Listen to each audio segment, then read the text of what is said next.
learn in John 15 verse 2 that the Lord cuts off the trees that don't bear fruit, and he prunes the good tree so that it may bear more fruit. When I read this scripture and I meditate on this scripture, I can't help but look at my own life, particularly since 2019, and just how awesome the Lord is. Because at times the Lord will shift certain people from our lives. He will cut them out of our lives because He's pruning us. And the pruning process is not an easy process. And sometimes the pruning comes at a time when you think you are at your best, and you can't help but wonder whether you'll be able to get to that state that you were at. And sometimes we are not willing to let go. And because we are not willing to let go, we hold on to the trees that do not bear any more fruit. When actually we can bear the sacrifice, we can bear and go through the process of pruning. But that process is not an easy process. And it is actually a process. And I just look at all the figures that we've come to know, the men and women in the Bible, the Ruths of this world,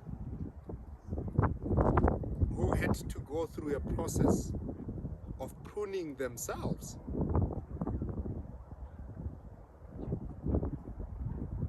If we are not willing to go through the process, then we will forever be cut off and isolated from being able to reach that promised land, to be able to attain that promised state, to be able to attain the inheritance.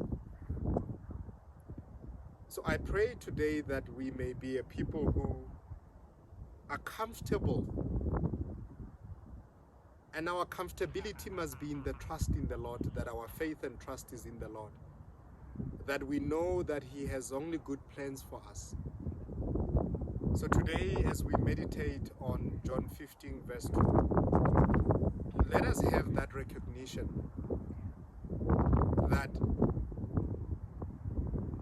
ours as a people who trust wholeheartedly in the Lord, that ours is an inheritance that is so rich that we can't even begin to fathom, to imagine, to comprehend just how awesome and how rich that inheritance is for us as a believer.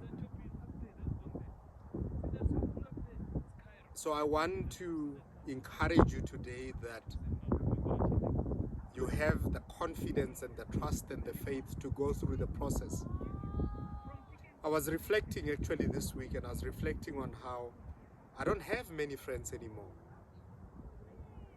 And a very good friend of mine, a very powerful woman, a spiritual woman, a powerful, prayerful woman, said to me a couple of months ago that she felt that the Lord was pruning, and that I should not fight the process. I should be comfortable in the process, because where I'm going is a much better place than where I am and where I have come from.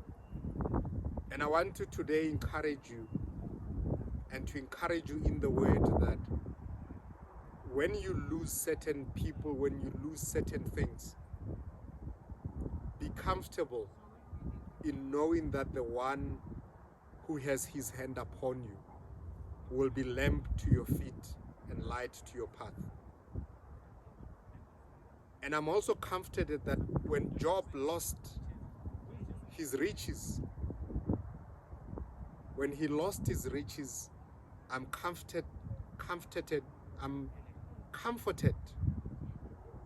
So who sometimes is at again. I'm comforted by the fact that the Lord restored what the locust had stolen from him. And when the Lord restores, he restores 70-fold, 100-fold, 1,000-fold. And not only is the blessing for you, but the blessing is for future generations. Sometimes to the 4th generation, sometimes to 1,000 generations. So let us stay comforted in the fact that the one who loves us loved us so much that even while we were still sinners, he loved us enough for his son to die for us on the cross.